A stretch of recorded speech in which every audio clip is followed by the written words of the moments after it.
Okay, if we're ready. Am I on here?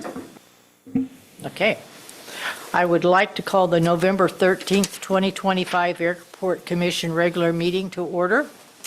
Can we stand for the pledge?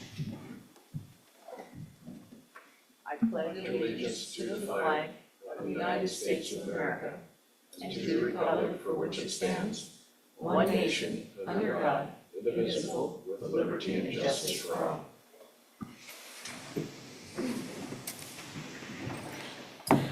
May we have roll call, please? Thank you. Chair Feakin, Here. Vice Chairman Elga, Here. Commissioners Earl, absent. Commissioner Bealfield, Here. Commissioner Caldwell, absent. Commissioner Knisik, absent. Commissioner Wicker, Here. you have a quorum. Thank you. Is there a motion to approve the agenda as presented? Move. Second? Second. Thank you. Is there any revisions to the agenda? Okay, seeing none, if there's no objections to approving the agenda as presented, hearing none, agenda is approved.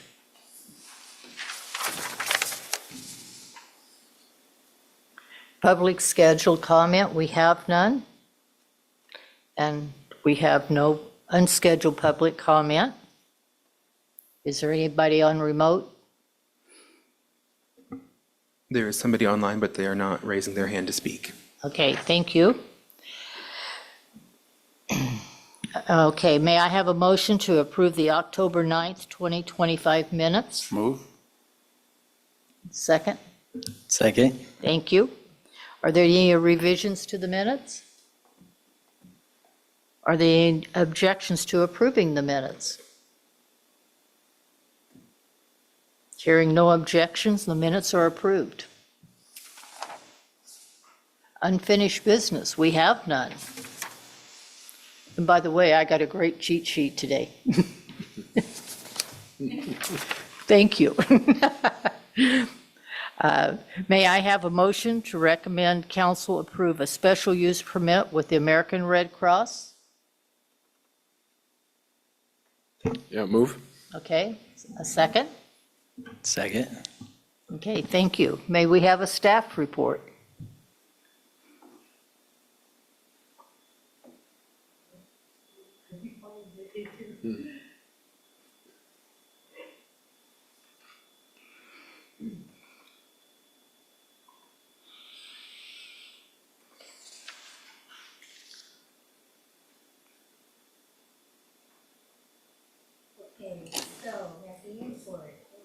Sorry, now you can hear me? Okay.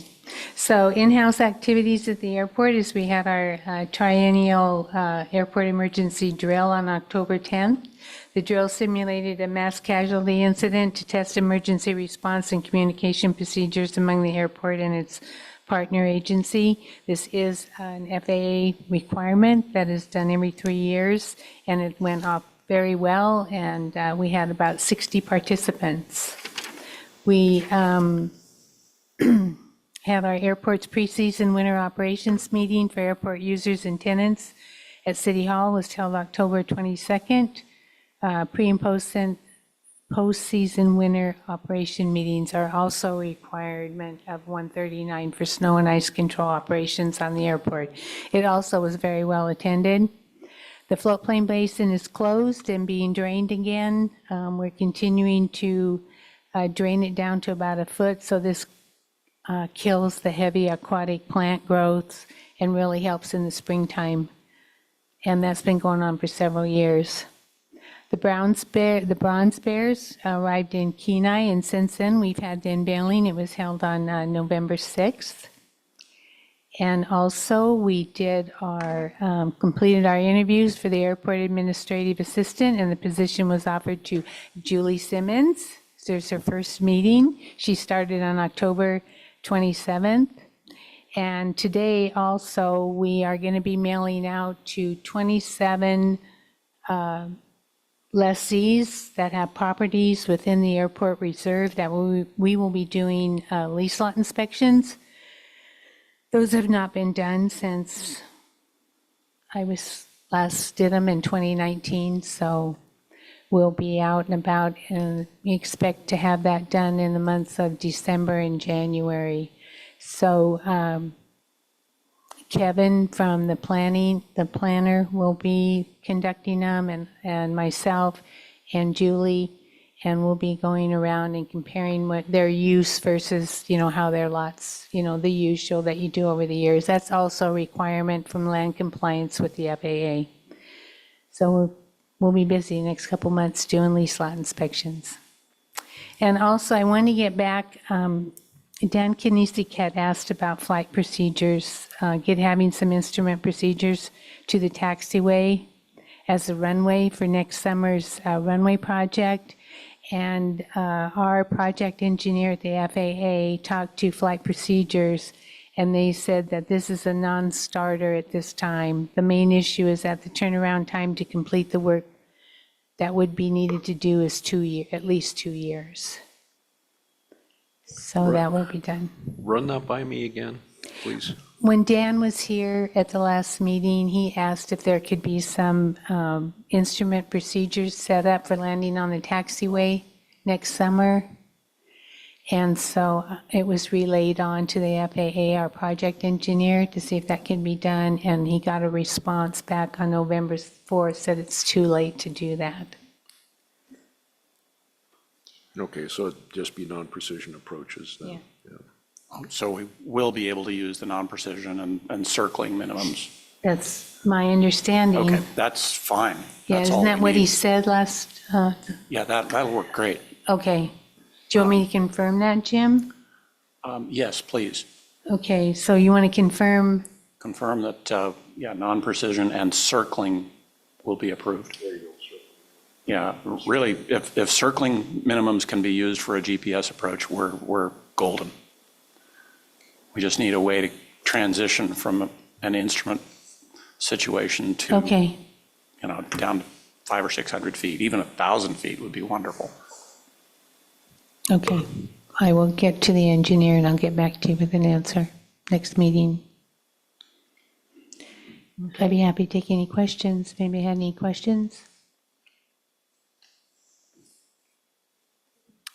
Yeah, do you have a recommendation for the Red Cross? We're looking for a staff report. I wondered, you totally caught me off guard. You were looking at me and I thought, did she skip something? Okay, so you guys got my report. That's okay, we got your report, we can come back to that. So the Red Cross, what you think? Oh my goodness, I should have said something. I thought you were looking Well, for an you were on a airport. roll. I'm like, where's this other stuff? Okay, American Red Cross. Nothing new. They've been over there for several years now, and they pay electricity costs and $1 for the permit. They're a good tenant. They take care of the area, and all is good with them. Okay, any commissioners' comments? No, I concur. I went on that tour with Derek when, I think it was winter before last. Anyway, he arranged a tour because I'd never been over there since forever to see what the whole thing was. And you're right, they do really a good job of taking care of the facility over there. So that's good. Any other comments?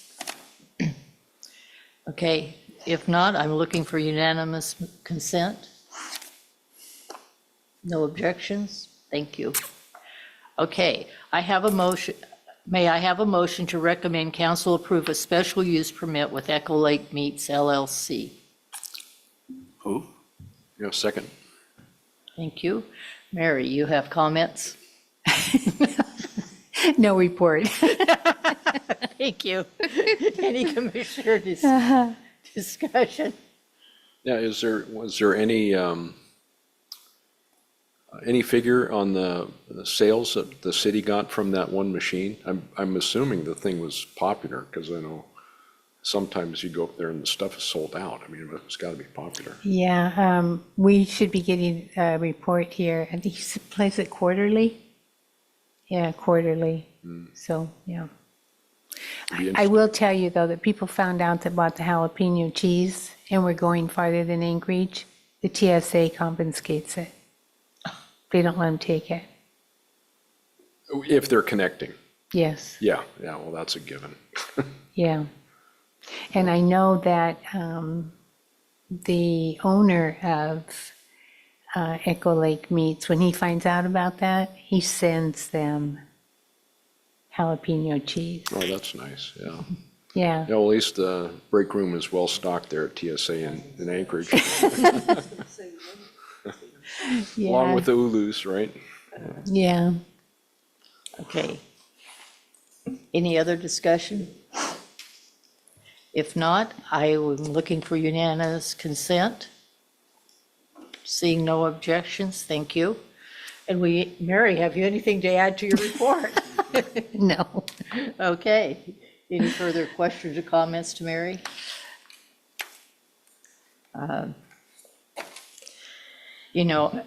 Thank you. And I guess Commissioner's report. Is there any movement on any fuel pumps for the airport, Mary? There is no movement except that they met with us again and the date has been pushed back to the spring of 2026 for removal. And everybody's working on it. Crowley's working on it, our fire department's working on it. I am, city manager is. So we feel we've got a couple of options. I think we're probably going to put out an RFP and see what kind of response we get for that, and then we'll go from there. Okay, thank you. Our RFP for, can you explain that portion to me, what the RFP would For look like? fueling. For Right, fuel. but are you going to say, okay, we're looking for a vendor to have a presence on the airfield and then develop a lease lot for them, or what, how would that look? Well, first of all, it's going to be, what we're thinking, and we haven't finalized the draft yet for the RFP, but we're thinking about just, because it's 26 now, spring of 26, that we will be putting out an RFP for a temporary location.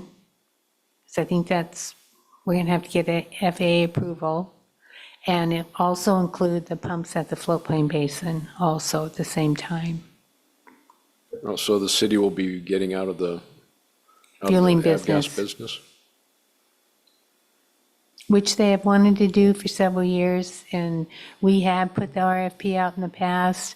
Crowley has looked at it, but then they didn't bid on it. You know, we had, that system is kind of getting obsolete. We've had some problems with it.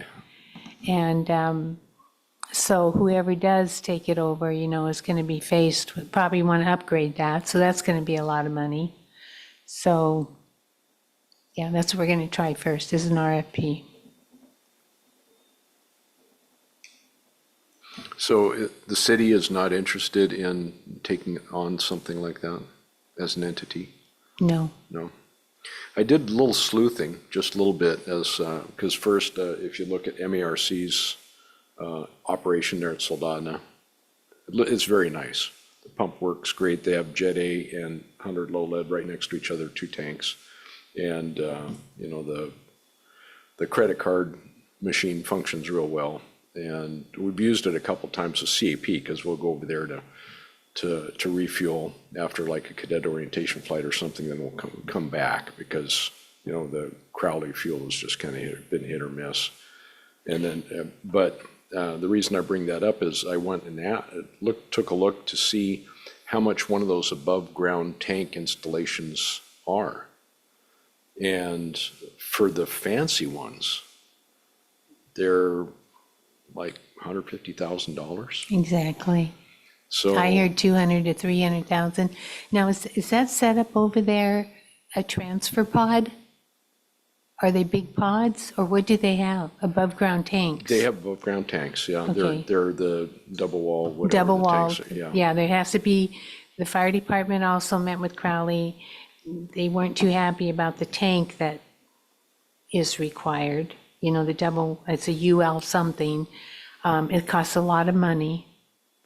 But Jeremy gave him, our fire marshal gave them a couple pages of regulations to take back.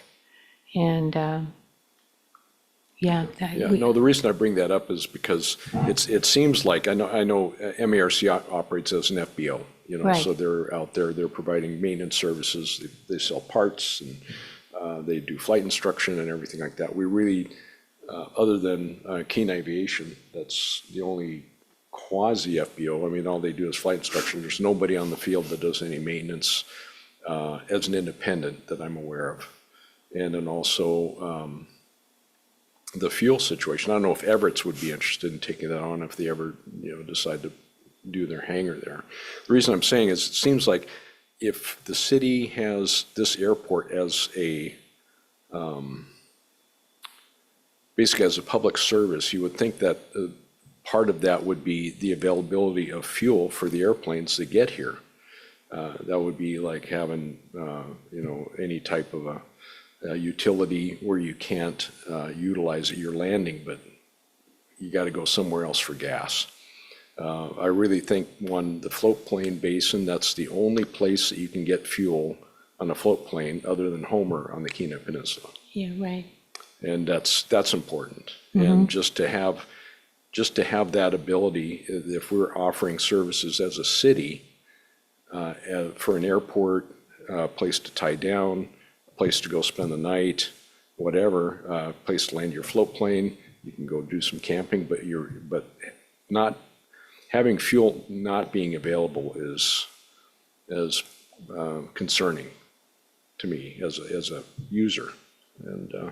And based on, I think, if they price fuel competitively, I think they'd attract some customers here as well. Because I have my little fuel tank at my little covered hangar out in Soldana. Doyle comes and fuels it up whenever I need it. $6.20 a gallon. MERC charges $8.75 a gallon. Mark, Yeah, we're at 8. yeah. So still, it's just, I don't know. I'm just starting to ramble now, but just put it this way. Just really think it's important to have some type of fuel. I know the city would not want to be in the fuel business. You know, I can see that from a liability aspect, but as far as like providing a service to the Kenai Peninsula as an entity, and we talked about that for disaster relief. I mean, you can imagine not having fuel available for any aircraft that are coming here providing disaster relief. Well, you got to go over here to Soldana to get gas. It's like, well, you know, they might be able to do some fuel tanks and things like that, but. Well, we're not completely losing fuel, we're just losing self-serve, right? Crowley will still have trucks, Yes, so 5 days a week, 8 hours a day. Monday through Friday, 8 to 5. If they're not out delivering fuel somewhere. Yeah, I just wanted to clarify that we're not completely losing it. The call-out fee is like $150, or it was, yeah, No, the call-out fee is $450. no. Then that does not make it viable for us as an airport. And their conversations with us is that they're dealing with unions also. And That's is their putting- problem. Yeah, it is. But that's what they said during the discussion. I had a meeting with an airline last week, and I invited Crowley and the fire department, and Crowley told them the call-out fee was $450. Imagine having a Super Cub where you needed 20 gallons. 20 gallons, $8 a gallon, $160 with a $450 fee. That's just unconscionable. I would think that that would make us an unviable airport, you know. I would avoid you like the plague.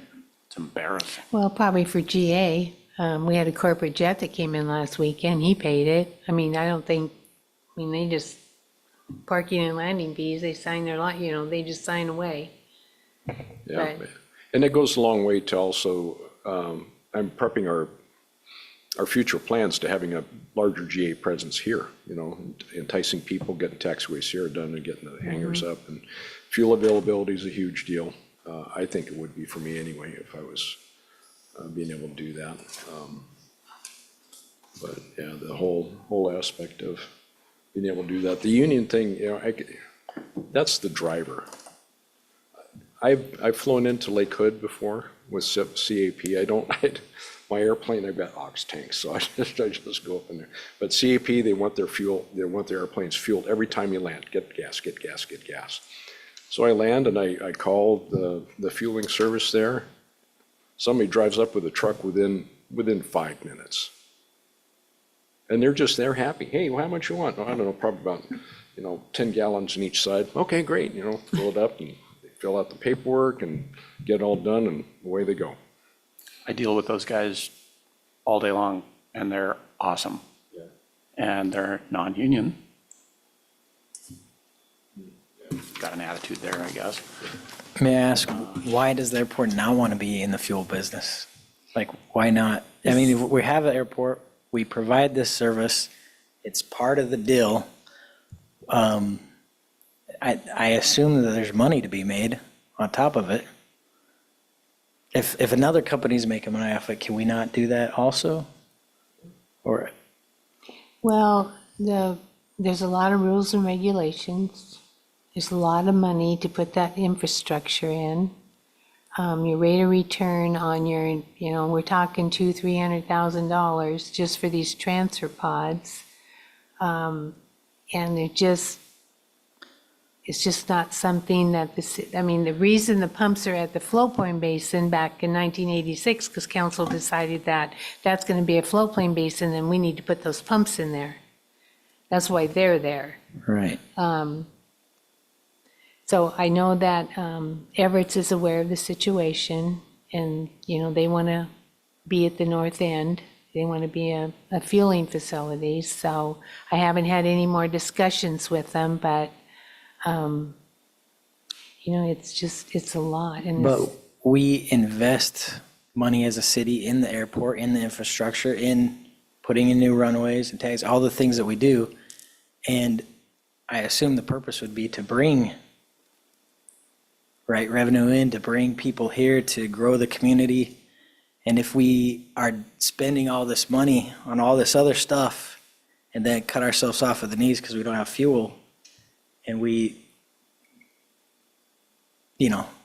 don't it may incentivize come- people yeah, to it may come. to that. It'll just depend on what happens, when we put this RFP up and as we go on discussions down the road, and see how Crowley, changes their mind.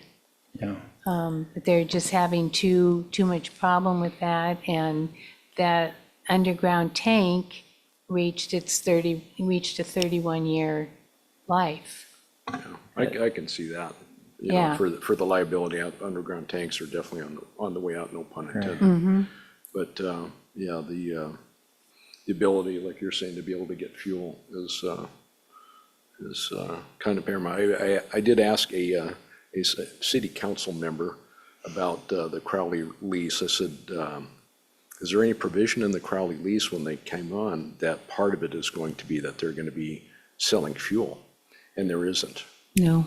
So. That was my but- first phone but call. But anytime anybody's on the airport, leasing airport land, they're supposed to be there to support aviation in some aspect, correct? I mean, so what Crowley, I would be interested to see what Crowley's response would be to that, to saying, okay, well, since we're thinking about not having fuel for general sales for, self-service type pump, what are you doing here?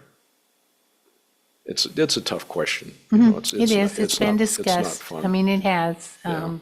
We had quite a few meetings when this came to my attention right away.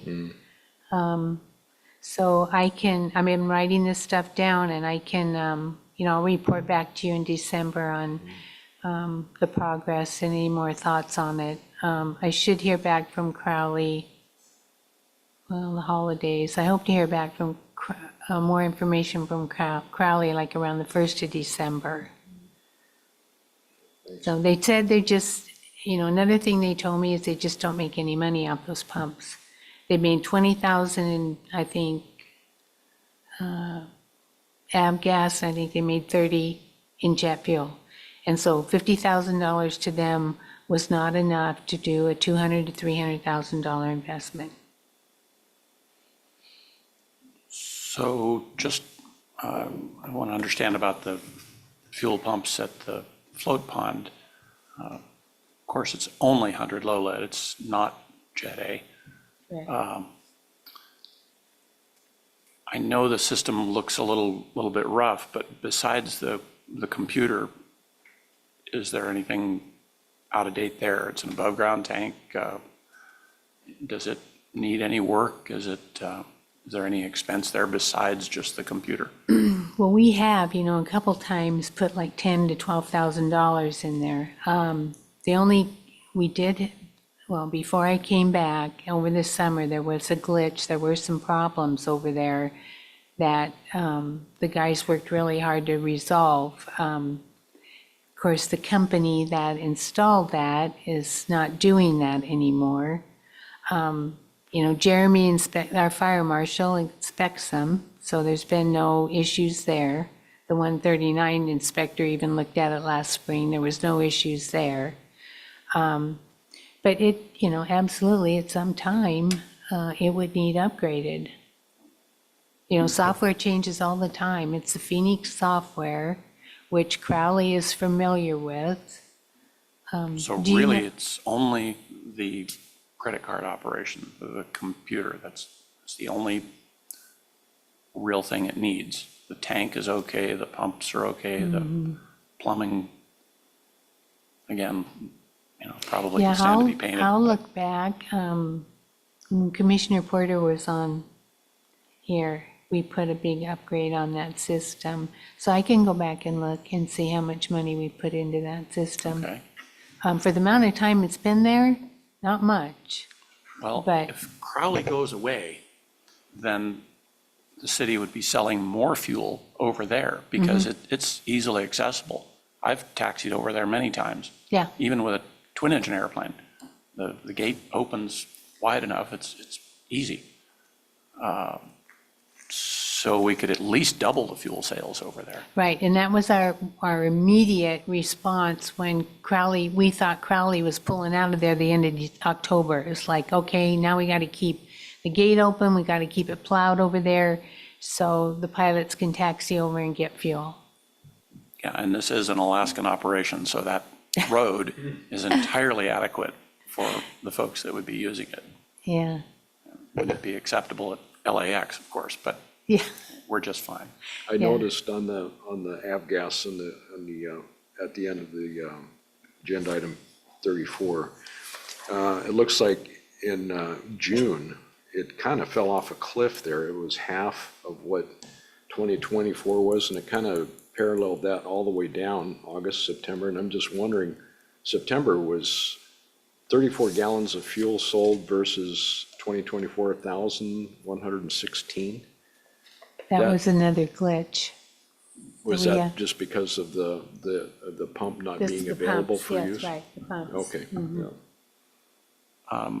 I wondered if Mr. Mastery was using his own fuel or whether he was using city pumps this year Yes. as opposed to the year before. Would that have made a difference, is what I'm saying? I don't think he was using the fuel there at all. Okay. I think he was using fuel out of his truck, but he wanted to get a bigger pump or a little bit more storage, because he said it was just not feasible for him to taxi over there all the time, because you know how it is when they go there, say, okay, put in 13 gallons, because we're heading over with 5 people that haven't missed a meal in a while, so. Yeah, that's correct. Okay, anything else on this subject? If not, that's all I've got, and so we'll have our liaison report. Thank you. So council met a week ago Wednesday on November 5th. And probably the one thing that we got done, which would be exciting for all of you, was that was a Wednesday night. The evening before for the unveiling of the statues at the airport. We introduced ordinance number 3491-2025. We introduced it, we gave it a second reading, and then we moved to enact it. And that was accepting the donation of the 3 bronze bear statues. So we got that done the night before the unveiling, so. And then I was at the unveiling on Thursday, and it was quite exciting.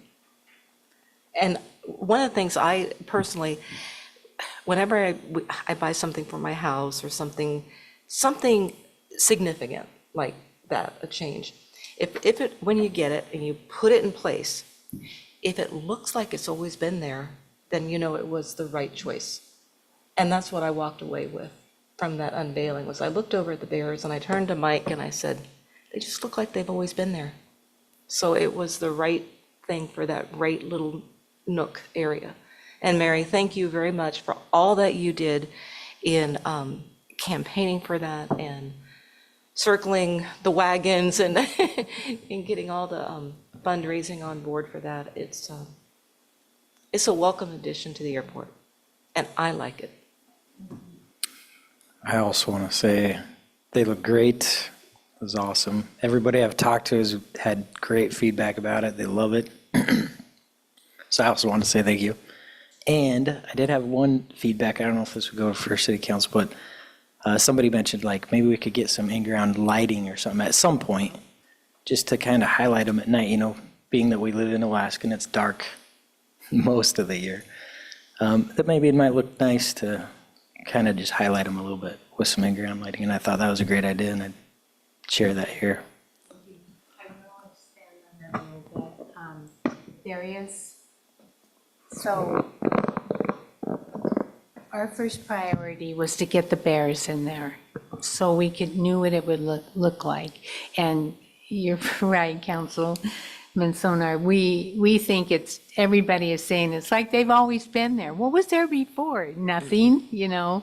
So that's exciting. But yes, we've already talked to an electrician about getting a couple lights out there so they do shine down on the bears. We have the message board with the welcome message that needs to be installed. We have the historical marker, and then inside the terminal building will be the donor recognition board, where the ATM machine is going to be moved from where it is now over to the wall where it was before the terminal rehab. And we're getting the final names and so forth to Jacob next week. So we're all anticipating that for spring. But yeah, I think the lights will be a really nice addition. We got to figure out, there's already a J-box in the canopy of the terminal building. So it's our understanding it's not going to be a big deal. Just buy some nice lights and put out there. And yeah, so we have some other things to do. Yeah, no, it's awesome. You guys did a great job. It's Thank beautiful. you. I think on the back wall, that big gray black wall, I've ran it by the committee that I would think would be a great idea to have a laser cutting of Iliamna, Readout, and Spur on that back wall, just you know, so it's just not blank and give time for the trees to grow around there. So yeah, we're excited. Thank you. Any comments? It looks great, and they're amazing.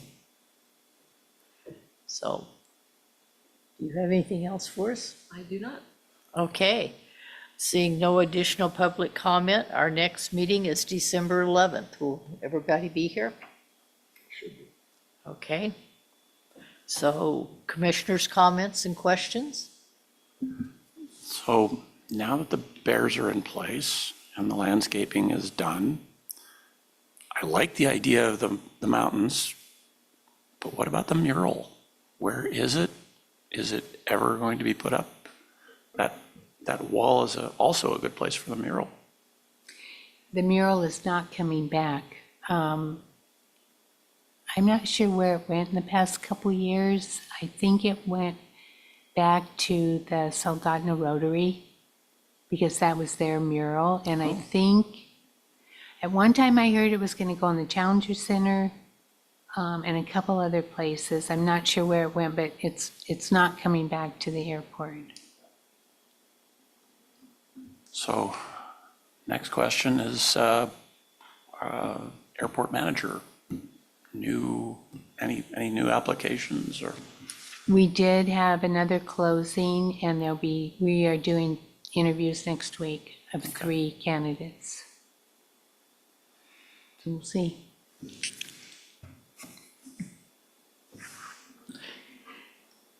We're not in any hurry for you to go. Thank you. Any more comments or questions? I have one. Thank you for the Bears, for sure. I just, I think they're great. And also Julie, welcome. It's nice that you got into the mix here, and you're probably going to be, if you're not already up here, in hand grenade pins and everything like that for all the chaos that can go on in the airport here. So I'm sure that Mary really appreciates your help, so welcome. And then the only other comment I have about the Bears, and it's not a criticism, because I like the Bears. It's just that when I was there this summer, where the Bears are now, I saw people taking their dogs over there to relieve themselves. And the only thing I could think of then, I told Derek this, and I don't think he did anything, but I said, it would be really nice at least to put a sign somewhere saying pet relief area is over on the south side of the terminal, or point them in that direction. And I thought all I could see is just green paws maybe about a foot off the ground down. So just as a word of warning, or just something to consider, so. I know, it's an issue. Actually, I'm kind of thankful if you saw him out front, because what they do is as soon as they get the kennel, they let the dog out, and then he goes and looks for some to relieve himself. And a lot of times it's in the terminal. There used to be a lot more signs up about that relief area. I think there's only one now. So we're looking in, we've been doing additional signage around there in the parking lot and so forth. So I'll add this to the list about, there is a really nice animal relief area out the south end of the airport. And you're right, we need to get more signage out there so they know, because we walked out there the other day and there was like 3 dogs in the lobby, and I'm thinking, oh boy, here we go. Okay, anything else? No, and Logan, thanks for keeping all the balls in the air before Julie got under. Appreciate that. Thank you. Okay, well, if nothing else, I'll wish everybody a great Thanksgiving, and we're adjourned.